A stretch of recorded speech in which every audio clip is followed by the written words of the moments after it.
put the start of your number 4 in perspective for me. Seems like time flies. It doesn't seem like it's that, but here you go. Are you pretty excited about this group? I am excited about this group. That's a pretty cool question because Bailey asked me that the other day, and she was like, "So does it feel like year 4?" And I said, "Well, I feel like I'm natural being here, but I can't say that like I'm comfortable. That's kind of thing. It's still, when you do the Jerome Tang pregame show, I like, come on, it's just crazy to me. So some of the stuff is still like, I have to settle into it, but the basketball part of things, I feel pretty good about it. You have said all along that this has been a group that has worked really hard and is quite coachable. I'm just curious as to if you had to mention maybe 2 or 3 what I would describe as strengths going into the new season, what would they be? We can make shots. We're unselfish, and then care. They care, have a big care factor. I guess I'll ask about the defense then, too. Is your on a scale of 1 to 10, is your concern there a 3? Is it a 9? Is it a 6? What would you say? Oh, I have a huge concern about it, but we've been reading a book as a staff together, and it's a leadership book, and one of the points they say good leaders don't focus on what you can't do; they focus on what you can do. And I am by nature, we didn't do this, we didn't do that, we didn't do that. Like always think how do we keep getting better, and but I don't know that that is necessarily a strength of leadership. And so I'm trying to focus on what we can do and then make marginal increases in the areas that I feel like we can improve. It seems like some of the install on that defense, just kind of from the schedule you laid out, whether, you did offense throughout a lot of the summer, then just kind of come in since school started with some of the defense. Is that timeline go into the regular season? I'm still trying to figure some of that out, or with this group, or just kind of how does that work right now? Yeah, there's a communication level you have to have, and there's a language that you have to speak, and we all have to use the same vocabulary so that we're all on the same page, and certain words mean certain things for us that might have meant something different for them in the last place they were at, and so there's a lot of that it'll take time for it to get to where we want it to get to, but it won't be a lack of effort on their part. At times it's just your paralysis by analysis. Like, hey, what was I supposed to say? And then it's like, man, just say something, and so that we can all get on the same page. What do you see in this Greensboro team? Man, that's a tough one because all of Mike's friends, and I consider myself a friend with Mike, that they scrimmaged, didn't give any information out about this team, and none. I mean, I think they scrimmaged, did a private closed scrimmage with Longwood, and like not a word. Like we were told couldn't say anything, and so Mike, really good job with that. And so I have absolutely no film. They have a bunch of guys that they got on transfers, and so we've got film of what they do well at their last place, but not necessarily what they're going to do here with him. But knowing him and just his history, they've always played tremendous defense, had a great effective field goal percentage, forced you to take tough twos, and he's iced on the side and had drop ball screen coverage in the middle, really physical rebounders, and then on offense they run really good stuff and get the ball to 3 sides, multiple ball screen actions that you have to guard, and they really use the shot clock to make you work and take very efficient shots in what they want to do. So the defensively, if they can turn you over, they're going to get out and run. And but then after that, if they don't have a good one, they're going to make you sit and guard. So that's a Mike team. He was in the NCAA tournament just a couple of years ago, and they won 20 games last year. And so they're a really good team, and he's a really good coach. And so it's going to be like we're going to have to be ready to play, because I know they're going to be ready to play. How much do you anticipate tightening up the rotation compared to what we saw in the exhibition games? Yeah, it'll shrink some. It'll shrink some. I don't know that we're in condition to play at some spots to play 30 minutes yet, so we can't really shrink it a ton. But I could see it tightening up some. And in games like this, if you find yourself, up late, how do you kind of handle the decision whether to add points versus experiment and give some guys some time to play? I hope I'm in that situation. No decision on that, though? Yeah. You've said so many nice things about the coaching staff since they've arrived here, and now you've had some time with them. And I'm wondering if you could maybe take us through this coaching staff for 25-26 and just what you appreciate about each of them, maybe what their specialty is on staff, and the guys that have been with you this long, maybe a little bit about how you've seen them grow during the time at K-State. Man. Yeah. Okay. Well, I think the staff and the staff organization and just, how we operate on a daily basis probably starts and ends with Bailey and her ability to keep us organized, keep us on the same page, always thinking ahead. She's just elite at what she does and how she protects my schedule and is willing to tell people no for me. And when, I'd probably say yes, and then tell me, certain things I don't need to be doing, because she knows that I probably should spend my time doing something else. So, and I think everyone on our staff appreciates that about her, because we always feel organized and always feel prepared and always feel ready for the next thing operationally. Then, adding Chase as a video coordinator, and, he's learning and growing, but I've known Chase since he was 7 years old, and so it's just crazy. Like Henry Dugat, who's here, GA with us, and he was at Baylor when Chase was little and Paxton was little, and now they're grown men, and he was like, man, it's crazy. And it is. It's just cool. But to see him and his, he has a high basketball IQ, and, just a great able to relate with the guys. And so that's a lot of fun. Austin Carpenter, man, he's just big time, just real elite at he's going to be a great basketball coach at some point in time.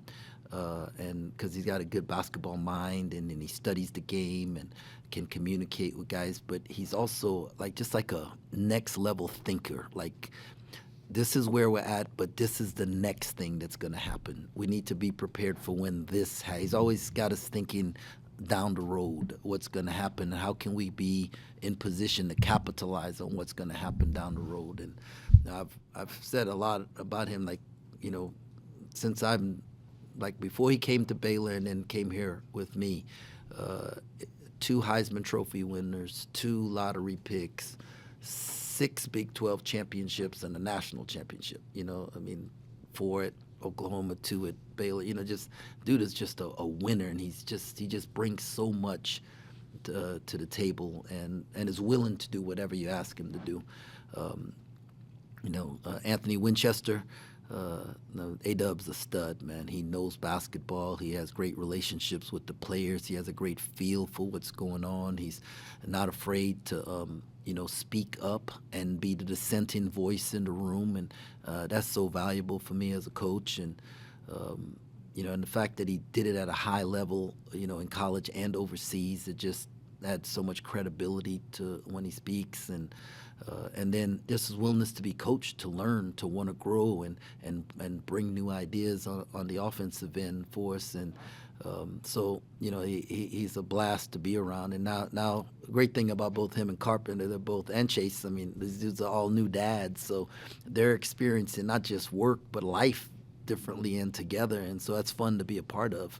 And then Coach Peterson, who's in that office, I'm going offices, and he's in that office. Man, he just has just such a wealth of knowledge, and a guy who's willing to share information, and he's such a great mentor, and he's if you want to get better, and you're around Bill Peterson, you're gonna get better. And if you don't want to get better, then don't be around him, because he doesn't mess around with foolishness. And man, just love having Coach Peterson here, and how he's helped just the players get better, but he's helped the staff get better. And he's got such an humble spirit, but there's such a force about him in what he believes and what he knows is gonna produce success on a team and individually. And having been 11 years in the NBA, and then all the success in college. There's just so much credibility to him when he speaks. This year I asked Marco Bourne, he's not just on staff, he's a friend, right? Like a dear friend. And I asked him to step off from being on the floor to just being an operations guy and doing what I need him to do there. And we all have egos, and we all feel like we can do great and we can do whatever role. And for him to be willing to say, embrace it, and then he handles academics. He's my chief of staff. He does scheduling. He does a lot of things that help us, be successful as a program. But I think when you ask players to be stars in their role, and whatever role that is, and then as a staff we have to do that, and he's a star in his role, whatever I ask him to do. Watching Reem grow, just from last year to this year, and with working with Bill Peterson and just embracing it. I told Coach Peterson missed practice yesterday, and Reem ran his segment of the post workouts, and I told Coach Peterson when he came in this morning, I said, you'd been real proud of Reem yesterday. He was, he took ownership of it and ran that thing, and it was elite. And you could see it, right? You could see the impact of Bill Peterson on Dream Dowling, and Dream just embracing it. And, so Dream's just a stud. And, you have Coach Perry, who, another guy very much like Coach Marco, ran the offense the last few years, and then asked him, Jay, will you step back and fill a different role for me this year? And his just team player, willing to do it. Well, Coach, whatever you need me to do. And, at first it was, I'm going to use you on defense. And it was like, no, I need you back on offense. And whatever I need him to do, I know it's going to get executed at a really, really high level. And so just love the fact that I've got a group of people who, whatever role I need from them, they're going to, dive into. And then obviously, adding Matt Driscoll, to the staff, Matthew Driscoll to the staff, that's we just hit a home run on that one, man. And he's such a ball of energy and just so knowledgeable and so great with the guys and so organized and just so much. They take so much off my plate. I feel like I'm more freed up now to, do some things that I need to do, and then get to do some things that I love to do. And so, I just got a great group of people, and that includes Phil and Luke, who, man, they never get seen, but they do so much to make this program run. I've never seen a trainer spend that much time and that much energy into the guys. And I've been around some elite ones, and they were incredible. And this is no knock on them, but like Luke, I have to run Luke out of here, right? And he's just that. And then Phil is just, I asked him this summer, hey man, we gotta get quick, thick, and nasty. And Coach, we're gonna get it done. And he's always bringing new ideas to the table, and we could do this and we can do that. And so he's not just a strength coach, he's got a great basketball mind too, and so that really helps. But I'm blessed with the staff that I have, man. I appreciate your time. One more question.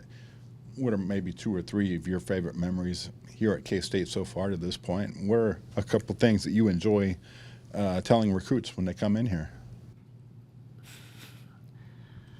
Oh man, favorite memories. I think I'd say talking to the team the first time, Marquise and those guys.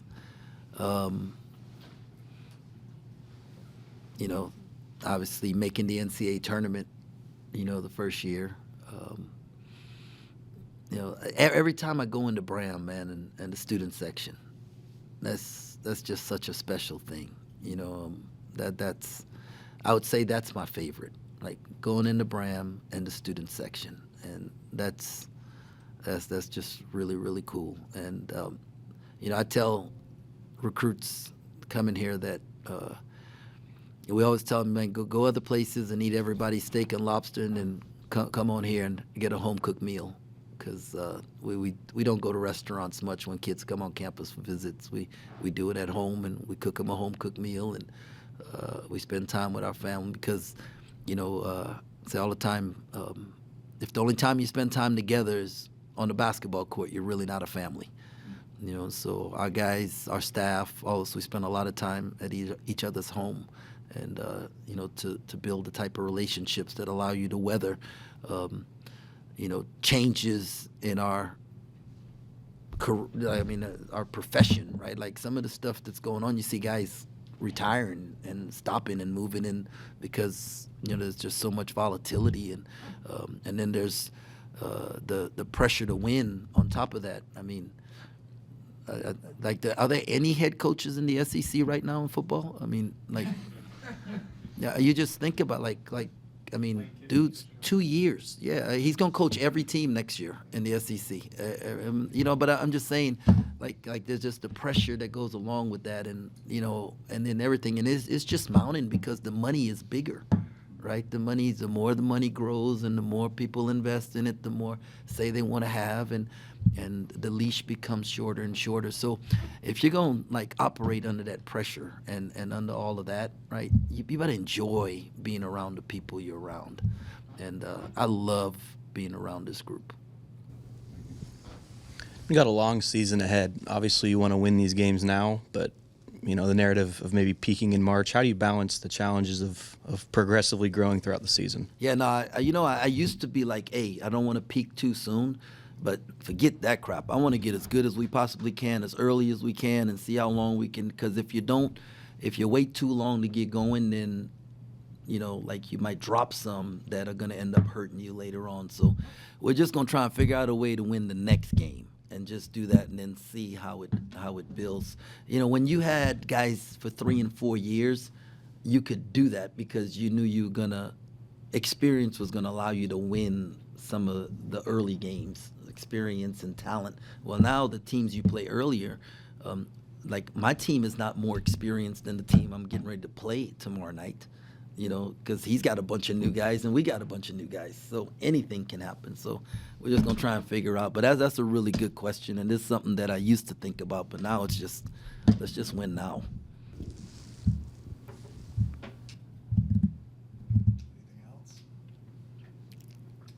Hey, thanks a lot. God bless. Go Cats.